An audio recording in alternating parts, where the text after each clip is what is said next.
Lizzie. I don't ever smoke the dizzy, but we can always share some dizzies. It's just a cup in time. This song doesn't have to rhyme. Life's all of us, not every moment we can be feeling fine.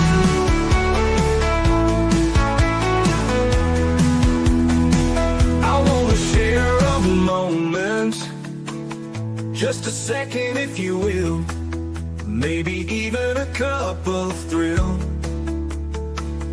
We could share this performance. It's tea time, come sit with me.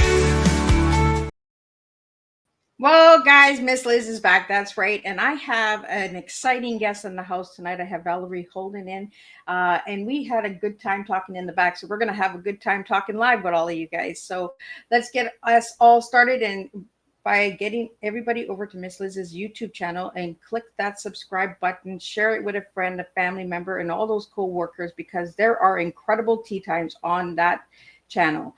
I guarantee one tea time will resonate with all of you guys. So tonight, let's get started with the disclaimer, and then we got an incredible intro, and then we're going to get Valerie in here, and we're going to spill some tea. And tonight, her tea is performer, protector, purpose-driven, and you'll get to understand that a little bit more later. But we're going to do also some 3 C's and all of that good stuff, and we're going to take you on a journey tonight. So, disclaimer for Miss Liz's Tea Time live shows. Miss Liz's Tea Time is a global platform dedicated to sharing real-life stories, diverse perspectives, and meaningful conversations that inspire awareness, healing, and connection. Miss Liz is going live using StreamYard. Before leaving a comment during the live broadcast, please grant StreamYard permission to display your name at StreamYard.com. Please be advised that all content brought forward during any Tea Time show is presented in good faith. However, discussions may include opinions, beliefs, and perspectives that do not necessarily represent the views of Miss Liz or the Tea Time platform. Information shared by guests is based on their own experiences and is perceived to be accurate at the given time of airing. All guests, viewers, and participants are responsible for using their own judgment when considering any action or decisions that may relate to this discussion. Some episodes may cover sensitive topics, including, but not limited to, trauma, abuse, grief, mental health, and other emotional triggering subjects. Listeners' and viewers' discretion is strongly advised.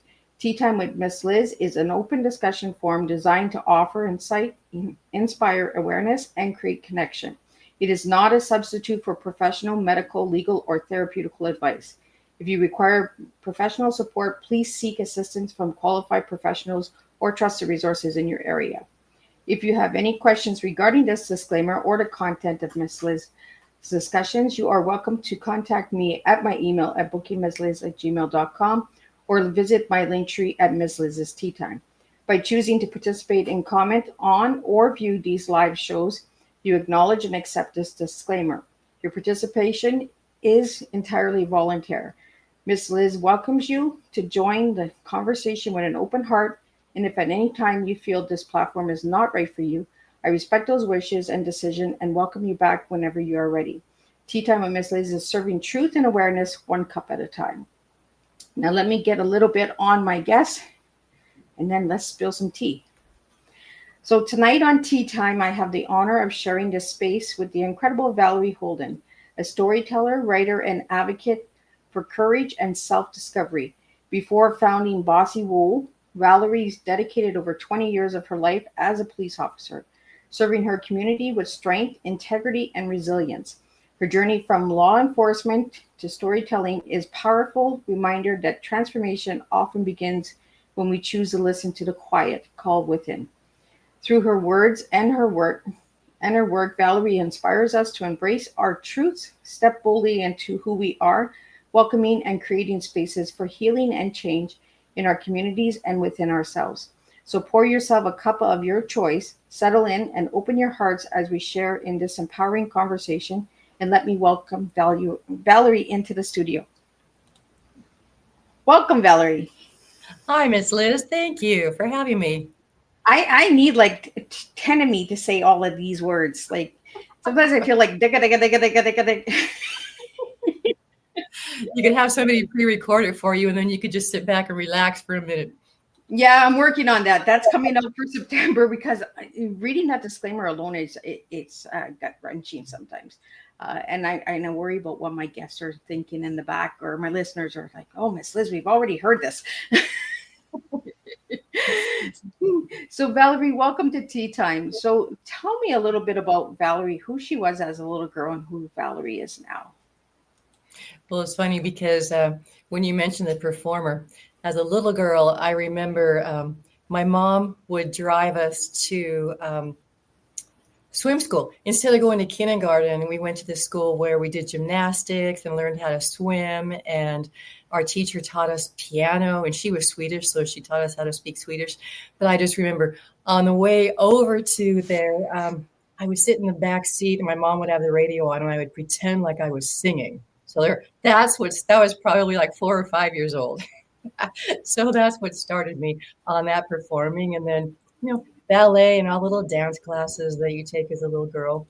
And then as I went through high school, I was in the drill team, in college, drill team, and the dance team.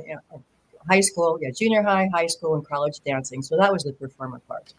But my mom also had me in sports and things. So a lot of activity, a lot of healthy stuff. So that was nice. And you're jumping into your tea like right away, Valerie. Like, oh, that's a good thing, I hope. I'm like, okay, so we got the performer in. Now let's get the protector in, and then let's get into the rest of the stuff. But let's get into the protector, since when we started the tea, we have to flow with the tea. Well, okay. It was funny. So the performer. Well, this is what happens sometimes. You have these dreams. So that was my dream of being a performer, and then reality hits because when I was in my early 20s, it was, take all the classes that I need to be an expert dancer so I could actually get hired, or work and have some money so I could actually afford to live. And my choice was working. So I had a bunch of different jobs. I was a UPS driver, and even at one point, before that, I had a couple different jobs. I worked for a couple different airlines in the reservations office. But, the airlines, sometimes you work, sometimes you get laid off, depending on how it goes. And so I actually was taking classes to teach dancing at Fred Astaire Dance Studio. So that was funny. But I was living in the LA area, and my family moved to Las Vegas, so I went with them. And my brother's a fireman, and I thought, I would go visit him at the station. I go, this seems like a pretty cool job. Maybe I'll apply to be a fireman. And so the suggestions from the guys, take as many tests as you can, and eventually you'll get hired by a department somewhere. Well, just for the heck of it. Now, backtrack. When I was in college, I did want to be a police officer because I grew up watching, Policewoman, and hate to say Charlie's Angels, but running around catching bad guys. Charlie's Angels was good. Come on. Yeah. But run around chasing bad guys. But when I got out of college, I was too short. You had to be 5'6", and I was only 5'5", and that was for LAPD. For the sheriff's office, you had to be able to climb a 6-foot wall. Good luck with that. So that's when I went the other way. And but I started taking the test for the fire department, and a police test came along in the city that I was living, and I took that, and they offered me a job before the fire department did. I go, fire department, if I get a job there, you're there with, 3 or 4 people for 24 hours, and you may or may not like who you're working with. And I have a dog. And the other one, the police department, you get to drive around all day and talk to people, and then you get to go home at night. And I thought that was better. I could just drive around and talk to people all day. And so that's what I chose. And I loved it. And I was a patrol officer for 13 years. And then towards the end of my career, I did go in the office and did more paperwork and stuff for the accreditation. But it was so fun. Every once in a while, I'd still get to go out and do things. And it was fun. I think Charlie's Angels gave you the purpose and that drive to just push, right? We had to look up to some people when we were young, guys. Exactly. Well, yeah, okay. Marlo Thomas, if you remember that girl, Marlo Thomas, when I was a performer, I wanted to go to New York and be a performer. That didn't happen, but that's okay. So where did the purpose driven come in? As a little girl, as an adolescent, adult, where did that come in? Okay, so even while I was a police officer, even though I loved my job, it felt like there was something missing. Like there was a hole there that needed to be filled. And I started doing some searching. It started about 3 years into my job. It's a little stressful. And at the gym, they had a yoga class. And so I took that a little bit for exercise, but a little bit for relaxation. My favorite part was the end where you just lay down. Shavasana. That was like, I'm done. I survived. that was like my spiritual connection. So every week when I go to yoga, it's like, I did my spiritual thing for the week. But it was funny because the lady that was teaching yoga, also, she was a marriage and family counselor, but she also taught teachers to teach yoga. And one night she had a class. It was color therapy and Reiki. And I had no idea what Reiki was, but I thought color therapy was, what color to paint your walls for different emotions or stuff. So that's what I went. And it turned out the color therapy was chakras and the different colors for the energy centers. And then the lady that was demonstrating Reiki asked for a volunteer. And I had a kink in my neck that had been bothering me. And when you're driving a car all day and it's hard to turn your head to check your blind spot, that's not good. So I volunteered. And she put her hand on my neck and it warmed up and the kink immediately went away. It's like, wow. So I got trained in Reiki and I was sort of drawn to that, to the healing. And from there, I went to massage school and learned other healing arts. And I was sort of drawn to that. And there was a lady that I'd been following because, here I started a little Reiki business, and here I've always wanted to have a business besides just having a job. And this lady that I'd been following that helps women business owners, develop their business, she was going to be in the Phoenix area. And I thought it was close enough that I could go drive down there and see her. And I go, okay, I'm going to be meeting all these people. I had to present myself. I also decided I was going to be a coach. So I go, okay, I'm going to be a coach. I need some business cards to pass out to people to introduce myself when I'm networking. And I made these business cards couple nights before, and I decided I'm going to be a health coach because I was always interested in health stuff, working out. And I got down there and the little networking before her presentation, I couldn't hand out those cards because I felt like a fraud. I go, I'm not really a health coach. It was weird. It was like I stopped myself from handing those out. And then during the presentation, she was talking about you have to do what's in your heart. And I started crying while I was sitting there in the audience because I knew I wasn't a health coach, even though I thought I'd represent myself as that, but I wasn't sure what was in there. And afterwards, she was there at the after networking, and I went up to talk to her. She was promoting a training she was doing, and I told her I'd love to work with you, but right now I don't really know what I want. And she guided me to a book called The Passion Test. And I went to the bookstore that night over at the college right there, Arizona State, and got the book, started reading it that night in the hotel room and went home the next day and finished it. But it talks about finding your purpose, how to find your purpose and living your purpose. And the authors of that book, they teach people to teach the lessons in that book. And I was so drawn to that I actually took the training. And I thought, I had been searching for my purpose, learning all those alternative healing things, was just searching and searching and searching. And that was like, I can't be the only one that's in that place of not knowing what I want to do or not knowing what my purpose is. So teaching the passion test and helping people find their passion which is your purpose, was now my new thing. And I knew I was going to do some coaching and do that along the lines of doing hypnosis along the way when I retired. And then when I did retire and I started my hypnosis business, one of the techniques I use is called quantum healing hypnosis technique, which is a combination of past life regression, connecting with the higher self, and some healing. But I had so many people come to me for that session, and they wanted to know what their life purpose was. And so here I could teach that. But what was happening was they would learn what their purpose was, but then what? They needed somebody to help them, because I found this myself.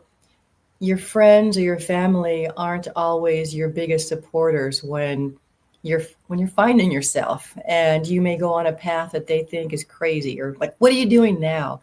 And I get that all the time. You're in good company here then. And so they need support. And once you figure it out, so now what I do is I help figure out what is your purpose. And then I help people tap into their intuition, their higher self, so you can get the messages and understand them when you're receiving them, and guide them and trust that. But then now you know what you want to do. How are you going to do it? So let's make a little plan of getting there. But then as you start on that path to get there, all of a sudden it's like the universe crashes down. Okay, you think you know what you're going to do, and everything gets thrown in your path. Yeah, exactly. Everything gets thrown in your path. There's another door that you fall in, and you're like, where am I going now? Yeah. So then what do? You got to figure out how to go through it, or around it, or over it, so you can get to the thing. And just because there's a block doesn't mean you can't keep going. It just means maybe there's a little detour that you need to do along the way to either learn something, or maybe there's somebody you're supposed to help along over here before you get over here. And so that's what we do. And then as you do that and you hit those blocks and all that stuff, a lot of stress comes up in your body, which now can affect your health, your relationships, all of that. So helping people figure out, how to work with that stress, manage that stress. So all that gets combined into Bossy Woo. Yay. Well, Valerie, when you started talking about the color therapy, I was the same way. It was just like do the colors and all that mean something? And your favorite color is purple. So I want to know what the chakra purple stands for. That's for like your crown chakra. So the crown. Yeah, it's up at the top. It's more of a spiritual color. Okay. Yeah. Like red starts at the bottom, and then as you go up, there's the orange, the yellow, the green. Your throat is blue, indigo, and then sometimes the crown chakra is, well, this is your third eye, is white or like a light purple. So yeah. So is that why that's your favorite color? Yes, but I thought it looked good with the background too. The girl ain't gonna lie. You were talking about, what am I thinking while you're doing? What I was thinking was, dang, I forgot to turn on my lamps for my background. She has purple lamps, guys, in the background.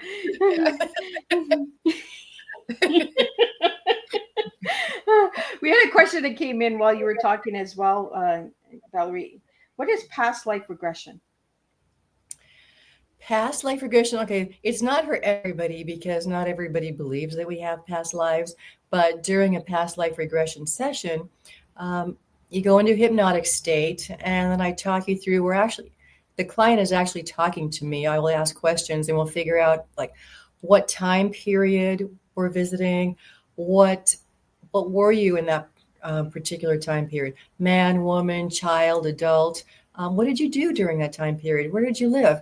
And we'll go to a few different scenes in that life to see whether it's your work, or whether it's some times going working with your family, or whatever it might be. And then we also go through the death scene, because the way somebody died could be affecting them now. For example, somebody that is afraid of water may have drowned in a previous life, or somebody that's heavy and wants to lose weight, and no matter what they do, they can't lose weight. It could be in a previous life, they starved to death. And so what's happening buried deep down in your subconscious is that I can't starve. I have to protect this body. I have to live. And once we realize that that was a previous time, then all of a sudden the weight can just fall off, because, excuse me, there is no reason now for us to starve to death. Food's plentiful. And so that will help. It changes what's going on in the subconscious. And sometimes with a past life regression, we are all connected.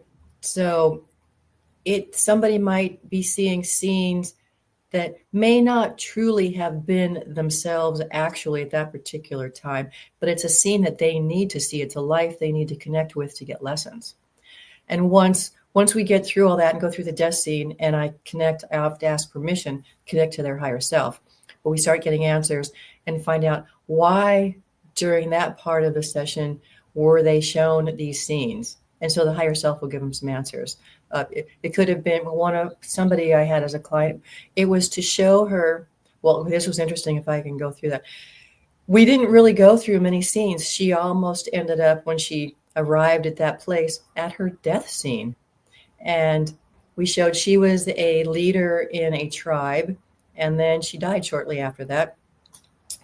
But the whole point was to show her that she was somebody she was a healer in this tribe, and she was important, and she still is important, and she has all this stuff inside her still. And so it was to show her that we didn't need to see a bunch of other things. So it's just, get that message to the person. And it's interesting sometimes too. It's like finding out in a previous life, who was I? Is there anybody in my life now that I was connected with? Somebody's mom might have been their sister or brother in a previous life, or a child or something. So it's interesting sometimes to see those connections, because we do have the same souls that we seem to travel with through different lifetimes. So is that considered cutting the cord? Like cord cutting? Not necessarily. You mean seeing who we're tied to, or what? Yeah, because there's a healing place here that does cord cutting in order for you to move on and carry on in this life, not that life. You know what I mean? I don't necessarily really do that. So more when I do cord cutting, it's like, okay, this might be a memory or something, and just think of it and let it go type thing. But yeah, what you're talking about isn't so Okay. interesting to find out about that. Okay. Yeah. There's a lot of different theories out there. So but what's interesting too sometimes, especially with past life regression, you read different books and they're all similar though, with the past life regression. And what's interesting is the training. Somebody will do a past life regression with their little specialty and call it this. And someone will do something similar with their little specialty and call it this, but they all have something similar. So it's interesting. Well, it's bringing in, right? It's I might make up. Oh, go ahead. I think we're overlapping for some reason. I think StreamYard, I'm going to give you a message after. But I think that we bring in our own unique way of serving, right? So we're all doing similar healings, but we're bringing in our unique touch to it. Yeah, I think so. And what's funny too is even if somebody does something exactly the same as somebody else, it's still your personality. Some people, if they're going to be clients, are going to resonate more with this person than they do this person. And so that's why I also think there's no competition. If you and I were doing the exact same thing, I don't care if they would rather work with you than me, because that's who they're drawn to and that's who they're going to resonate with, and they're going to get more out of it then. If there's something that doesn't resonate with me, then it's going to, not that we're always butting heads during it, but they're not going to be open to the things that I have to offer. Whereas with you, they would be better for them. And I'm the same way. If I can't give you what you're looking for, I'm going to refer you to somebody who can, because I don't have all the answers and I'm not everyone's cup of tea. So, I just keep it the way it is, straight, blunt, upfront. And this is what you get. If you don't like it, well, there's I don't know how many more out there. Just go find it. Yeah. So many times when I'm talking to somebody that wants to have a session, they're not quite right for me, but I'm okay, let's a lot of times just because they need therapy and I'm not a therapist. Quantum healing hypnosis technique is not therapy, or hypnosis is not therapy unless you already are a therapist. So I'll just get on Psychology Today and, okay, where do you live? Let's, here you go. Call these people. So that's my help. There was something that I watched earlier about you, Valerie, another podcast that you were on, and you had put that you're a guide, you're into guiding, not being the boss. It's your clients that are the boss. Whoa. So let's get into the Bossy Woo on how you how you came up with it, how you got the name. And I'm kind of curious because bossy and guiding are two different things. It's like, I'm like all like, okay, she's the Bossy Woo, but no, now it's her clients that are to go. So I was just like, wait till I get her here. I'm gonna, yeah, no. I'm that drill sergeant. Are you a Sagittarius? No, I'm a Taurus. Bulldoze right through. Okay, I'm a Sagittarius and tend to blurt things out. Okay, so Bossy Woo actually started as a joke. I had a coach, and she, you know, I have to put together my bio for my website, and she add more, and somehow the word bossy came up. I'm like, well, you know, I think my mom wrote that I was bossy in my little baby book, and so but then, okay, so I went through my jobs. UPS driver. Okay, the old days, I was before computers. Remember, you had to shove a clipboard under somebody's nose and sign here, like right now, so you could run back to the truck real fast. Okay, that's bossy. And then I was a flight attendant. You're bossy there. Sit down, put your seatbelt on, no smoking in the bathroom. Okay, that's a bossy job. And then police officer. You do have to tell people what to do sometimes. Stop, sit down, you know, and so that's the bossy part. But then because of all the alternative stuff and the spiritual work I've been doing, combining the two. And so the bossy and the woo, but bossy also had another connotation because I think of myself, okay, if I'm going to hire a coach, I don't want it to be like therapy where someone, what do you think? Which is sort of like coaching, drawing it out of somebody. If I have an answer and I can just tell somebody, then I'm going to tell you. So it's more like a little mentoring sometimes instead of just coaching and letting somebody figure it out for themselves. So that was partly, I can be the boss, but I'm going to connect it with spiritual. But then the more it grew, it's like once somebody figures out what their purpose is, their passion, and they have that path and they're getting on the life that they're supposed to be living, they now are the boss of their own life. And they've got that connection to spirit. So as they travel through life, they've always got that connection. So they know they're on the right path. So they can get that help when they need to from their higher self or from the divine, the universe, God, whatever name they call that. So even though, yeah, Bossy Woo is me when I'm working with you, you get to be Bossy Woo too. Well, do you really want to have like a little, let's sit down and be kind and kumbaya? Or do you want somebody that says, hey, are you ready to work with me or what?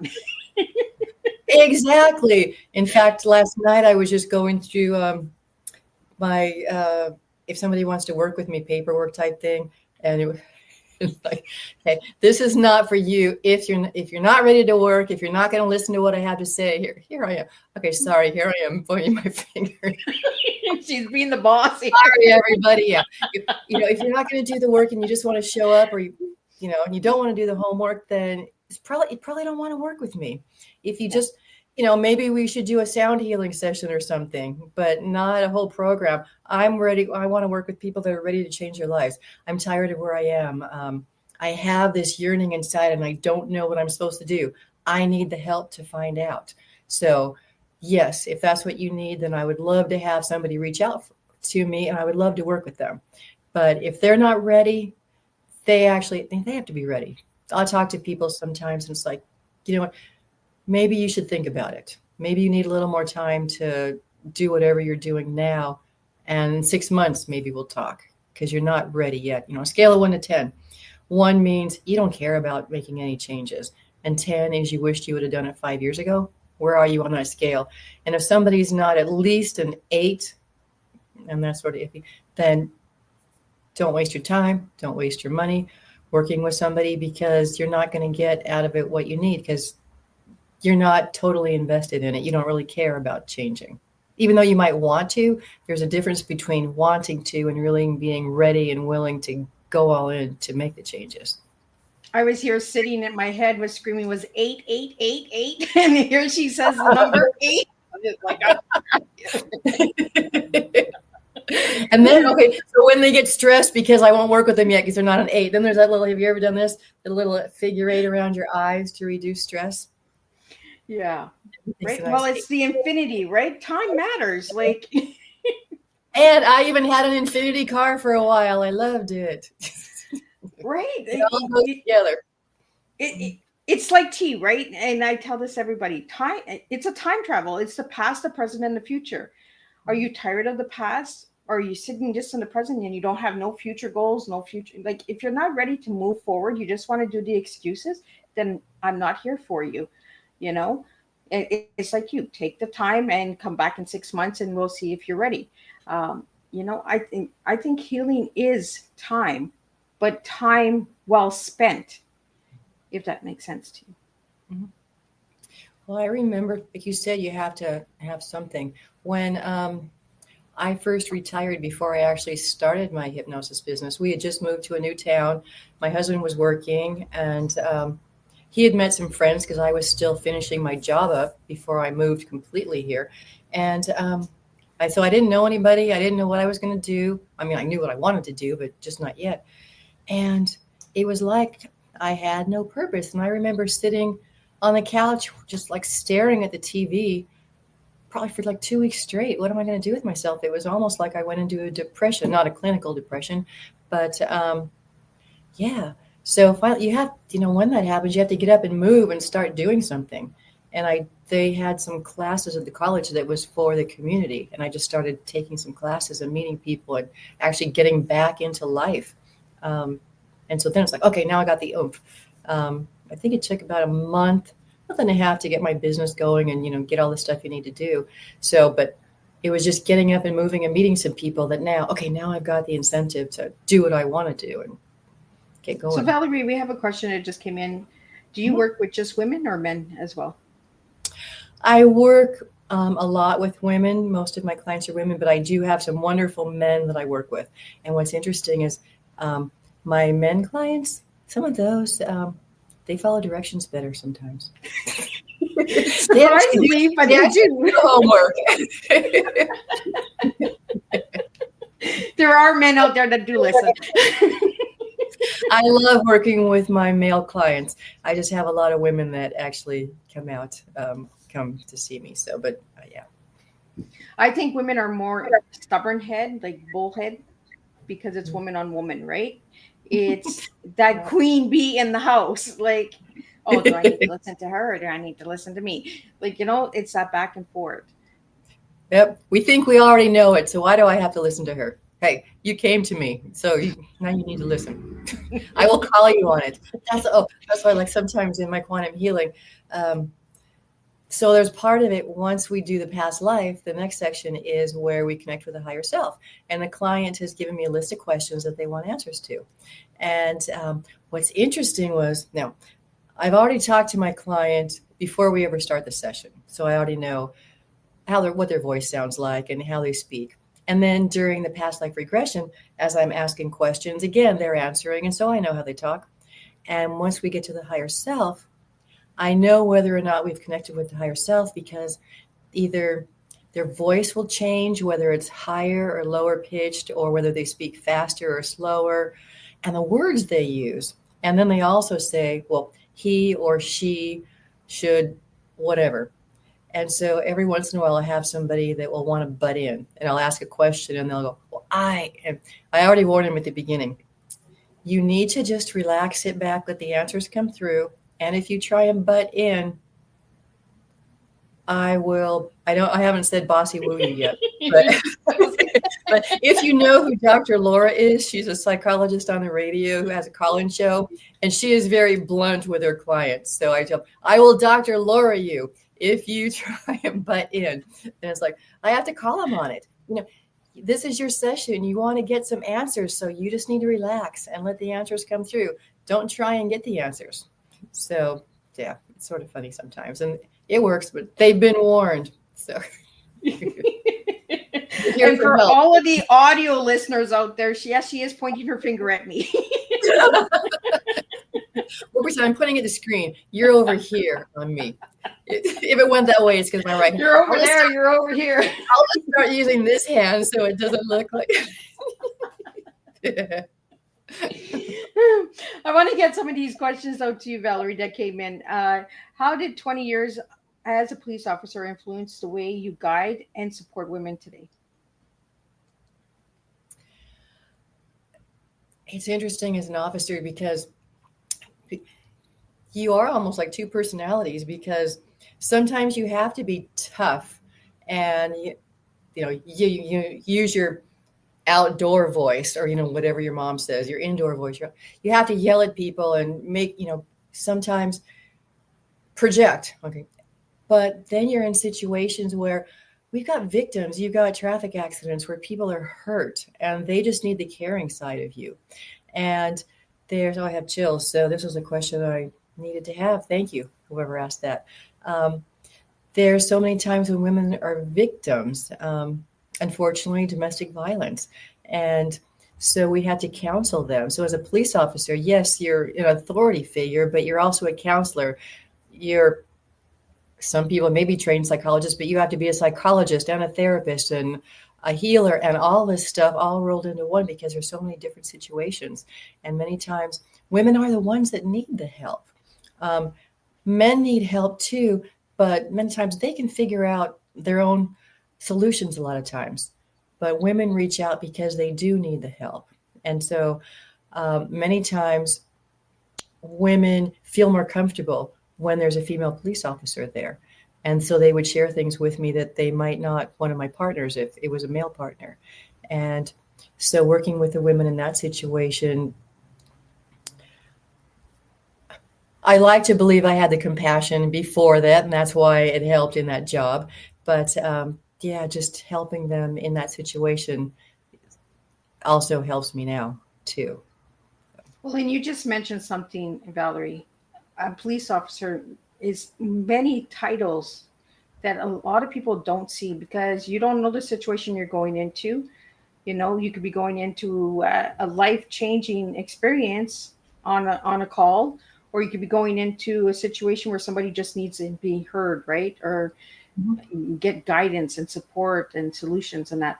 So as a police officer, you're wearing many titles. Besides that officer, you're wearing the empathy, the compassion, the understanding, the support, and then you have to be that assertive person as well in situations, you know what I mean, where you have to take that guard. So there's many different titles that we don't see that a police officer needs to carry as well. Mm-hmm. One of them, I didn't know this before I started the job. There's a lot of paperwork. So apparently I was a writer and a typer too. I won't show my desk, guys.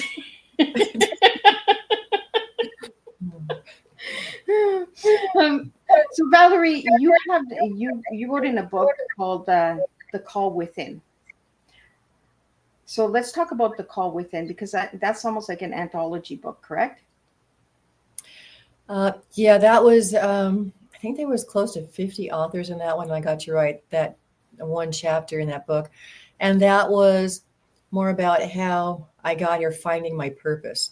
So a little bit of what I shared during doing the searching and the classes and the training and all that stuff. Like, what do I need to do next? And, then finding the passion test and all that stuff. So that mainly was what my chapter was about in that book. Yeah, and I think we have some technical issues going on here, because I see a bunch of little red lights going off, but we're still live and we're still going to cover this. So if we lose some locations, we're still on one location. We're here. So we're still getting recorded. It might be because there's a storm outside. So Valerie, I know that I was getting cut off a bit and you were getting cut off a bit. So let's go back into the Call Within, because that was an anthology book, correctly? Yes, that book had 50 different authors, and I got to write one chapter in that. And so each of us wrote something about like finding our purpose, pretty much. So my chapter dealt with pretty much what I explained earlier, how, searching and taking all the different trainings and classes, trying to figure out, what am I supposed to be doing? And so that was what that chapter was. So what was it about that book that called you? I thought it might be fun to write a book, and also knowing that there's other people out there that are in the same situation, that they needed to see that you can find your purpose. And so that's one reason why I do this, is because I don't want somebody else to have to go through all this stuff. I was doing stuff for 10 years because Yeah. Okay. So I was at the police department for 20 years, and it was my third year in when I started doing all this stuff. So yeah, 17 years. Dang, that's a long time. So that's why I want to help somebody get there faster. So, Valerie, if I got it right, you're releasing a book in September, correct, of this year? There's another one that just came out, Whispers of the Soul. And then there's another book I'm doing with some other people that talks more about the Bossy Woo, the coaching, finding your purpose. So yeah, that'll be in September. But then, Whispers of the Soul, that was supposed to be about, let's see, what was I'm trying to think. What were the instructions that we got when we did it? It was, how did you get from, okay, there's so many people that it was sort of like I was here and now I'm here. And what I had in my mind, it's like, I never actually lived in my car eating out of the gutter and I climbed up the curb and now I'm here. I was homeless and now I'm a billionaire. I don't have a story like that. So I'm not going to do that book. And then I thought it might be fun to do something. I do have a story. But as I started writing that story, I stopped because it started bringing up a lot of emotions. And I told myself, I can't do this. And I shared that with one of my co-authors from the first book. And she read what I had already started writing. And she goes, no, you have to do this because people need to see this. And so in that book, there was a time when I was in college where I actually had a man walk into the women's restroom while I was in there. And it could have been very horrible, but that's when I really recognized Spirit, God, whoever was talking to me at that time and guided me through that. And I didn't get hurt. The guy never got caught, but it was just that whole situation and the things that were happening it was probably only a few minutes, but time just seems to slow down. And so I wasn't physically attacked, thank goodness. I go more into detail in the book, but I thought, and I hadn't even shared this with my husband until about a couple of months before I started writing this book. And I've been married to him for 14 years, and I hadn't even shared this with him. I'd shared it with some of my women friends, but that was it. And so, but as I was writing, it's like, there's other women that have been in situations like this and worse. And so part of it too is, yes, this is what happened. And so we talked about detours earlier. It took me on a wide detour because I went to college to be a teacher. I was going to teach physical education in high school or junior high. The reason I did that was because that's where the dance department was. We're going to get back into that dance because I when you said it, I was just like, oh my goodness, small world. But I like sports. So, and my grandmother was a teacher. My mom guided. She goes, you need to be a teacher. So I went there sort of to make her happy too. But so that was my plan. And it was just the semester between I had just graduated and I was going to start doing my next training for student teaching. And I couldn't concentrate. I couldn't go to class anymore. Some of my classes were at night. I couldn't go. And my mom happened to be out of town at the time that the incident happened, and I didn't even tell her. And it was probably a month or so later when all of a sudden stuff started bothering me, and I told her. And it's like sometimes I wonder I never asked her. I wonder how she felt when I told her and not telling her, a month earlier. But this is one of the things. I try and keep things in so I'm not bothering other people sometimes. So I didn't want to bother my mom. And, but when that happened, it was sort of changing my whole life. And I ended up quitting school. And that's when I ended up getting a job with TWA, an old airline that's no longer here, in the reservations office. And so no longer on the teaching path. But then again, life happens. I got laid off from TWA, went and worked for American Airlines, got laid off again. That's when I got my UPS job. So everything just sort of flows. And I think, that's a wide, that was a wide path of whatever I was talking about. Now I remember. Okay, so the whole point. Well, you were taking us on that long journey. That was the whole point of why I needed to do that book, that chapter, because look where I ended up. I was going to be a teacher, but I had this horrible thing happen to me, which took me completely out of what I had planned. But it led me to this, which led me to this, which led me to this. And so I got to be the police officer and help people for 20 years. I never would have done that if I would have been a teacher. I wouldn't be here now if I hadn't got the police job and, taken the yoga classes and all that stuff. So one thing leads to another.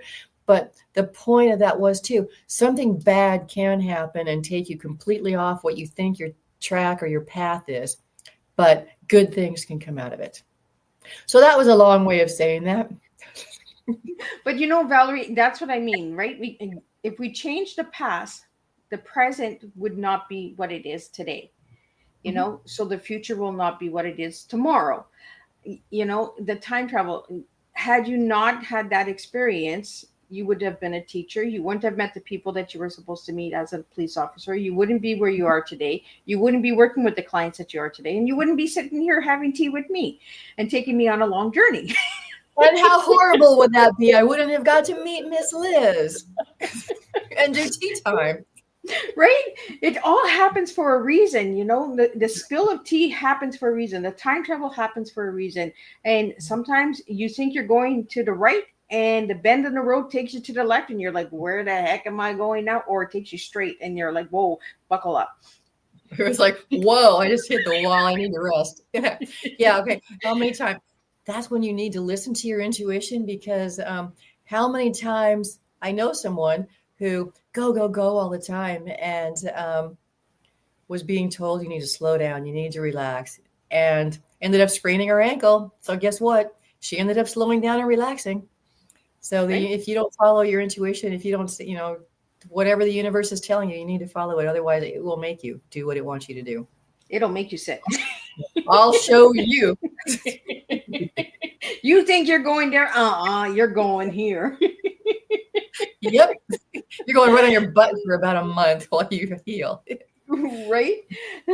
So Valerie, what is your morning ritual or an evening practice? What grounds you more? I am not a morning person. So my Good. Morning is... You're like me.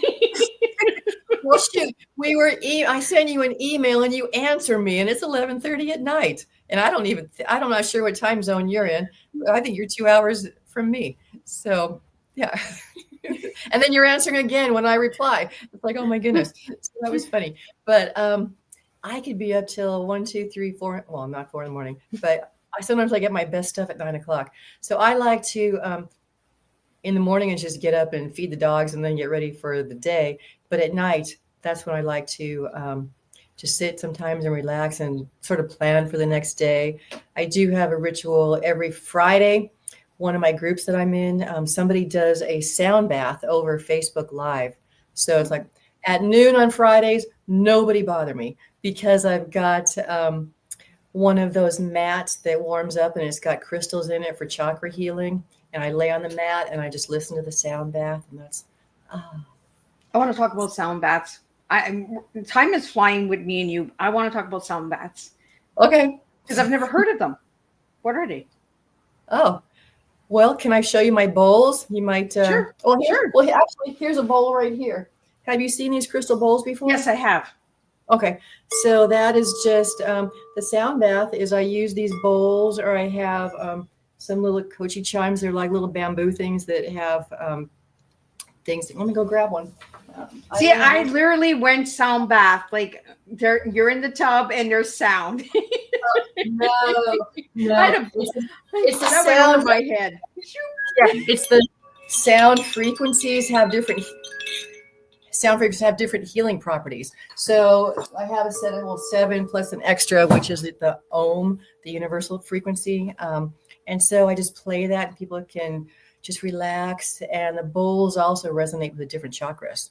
And so sometimes we can do chakra clearing, imagining opening up your different chakras and sort of cleaning it out. And you've got that frequency that helps. But from what you said, it was funny. The other day I was on a class, and the instructor was asking, when you're doing hypnosis, what do you do different than somebody else might do? And so I said, well, sometimes when we're doing the induction, the very beginning of it, I'll do a sound bath so they can relax. And I said, with crystal bowls. He thought I said crystal balls. So when he was referring to it later, he kept talking about crystal balls. And I go, I do oracle card readings, and I sort of like that stuff. But I just wanted to laugh out loud, but I didn't. I controlled myself. He was so cute. It was like, you just made me go into the dirty thoughts, and I'm just like, I do this with my kids. When my kids get really bored with me or something, I just start laughing. They say something, and it's dirty thoughts, and they're like, "Mom, what are you thinking?" I said, "You don't even want to go there." You just reminded me of something too, which I probably shouldn't share either. So my friend or my husband thought it was funny, but right? Sometimes you just got to go there.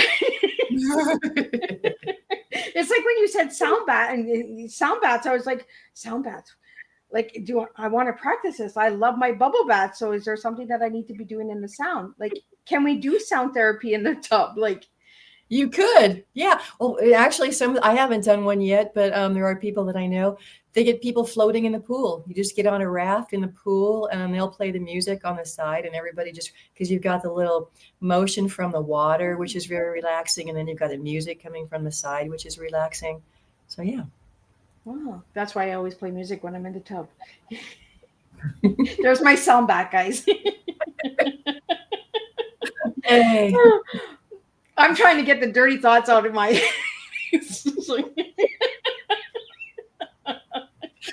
Okay, cut it out. I'm gonna have to bossy woo you. Be your own boss.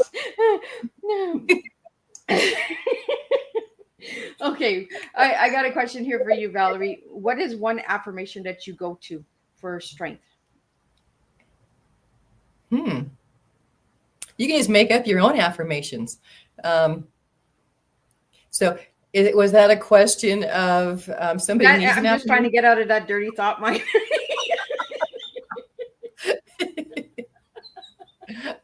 So let's see.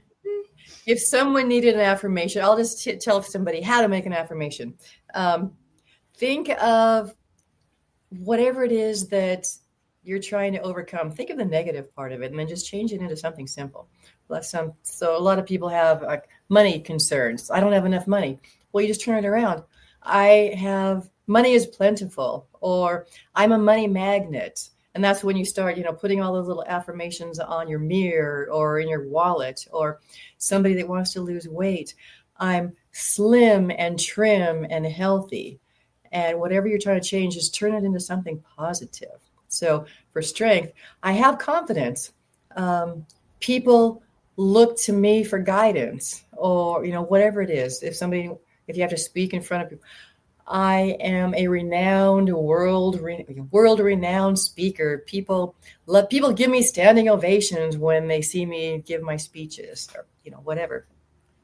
I can make up some more if you want. Well, it goes with what you put into the universe, right? What you speak to the universe is what's going to happen and manifest. And sometimes we might not believe it at that particular time, but I also like to instruct my clients.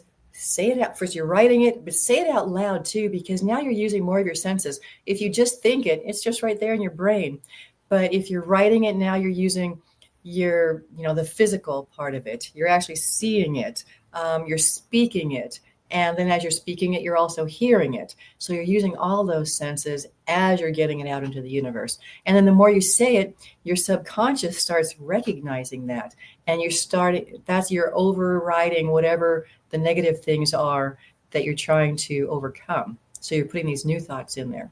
And eventually your subconscious will believe it too. Because your subconscious doesn't know what's real and what's not. So if you're telling it all these good, great things, it's going to believe it. And the more often you tell it to yourself, you're going to believe it as well. So Valerie, give me one time in your life that really changed your life, that made a difference, a huge impact in your life? One of the, well, a couple that we already talked about, that thing in college, because that set me on a whole nother path. And then talking to that lady when I went to her presentation and she guided me to that book, that was a big change right there, because that led me on the path to finding my purpose, which has now guided me here.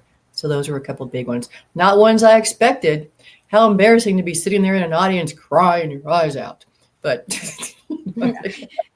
but you know, it's not in my heart. So I got to find what's in my heart. And yeah. So, and when people are listening to, no, go ahead. When someone's listening to their intuition, you know, figure out, how are you receiving messages? Do you get like images in your head? I know I get feelings sometimes, like little chills. And if you get chills, notice that. When does that happen? You know, like, maybe I better pay attention to what's going on. I've been getting some chills while we've been talking today. So it's, I was going to say pleasurable. So you don't go there. I was going to say chills are not pleasurable. I will try and stay out of there. That's the word popped up. I didn't mean whatever you thought. You don't want to know. Oh, I want to talk to you, Valerie. We're almost at the end here. I see a lot of different angel numbers and a lot of patterns and colors when I'm paying attention, and that's a big thing, right? Pay attention. So when you're seeing numbers, colors, and patterns, what does that represent? Does that represent messages from past life or future? What does that stand for? It's a spiritual message. And I get like 1111. I get that like all the time. There's some people, so you're seeing repeating numbers. I'm seeing repeating numbers. Some people never see repeating numbers, but that's a message from the divine. Again, it's a spiritual message. So as soon as I see that, I type it in.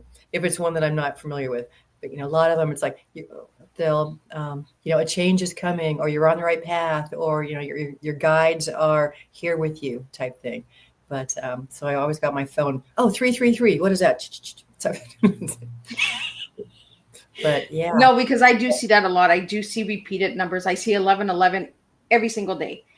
It just seems I wake up, or I go into the kitchen or something, on the microwave, it's 1111. I go into the bedroom, it's 1111. I'm just like seriously, I seen you this morning. Why am I seeing you tonight again? And don't set your clock so one's 1 minute off. So you're in like the kitchen and it's 11:11. You wait a minute and then you go in the bedroom. And no. Like one's in the morning and one's in the afternoon, like, or in the evening, right? Yeah. Or I see 444 a lot, like, or like the triple numbers, like 555 or 222, or I see patterns of numbers, but I'll see them like in the morning and in the evening. Like I'm just like, okay, seen you this morning, I don't need to see you this evening. Like you're like a man stuck on me, like get away from me. Yeah, I do talk like that. I'll tell you something. Hello. I'm like, lose my number, but then 1111 comes back again, right? You're not listening to me. Hello. So Valerie, could you tell us what kind of services you provide so that people can check you out and where they can find you and all that good stuff? Yes, my website is valerieholden.com, and that describes some of the things I do. That's more of my coaching.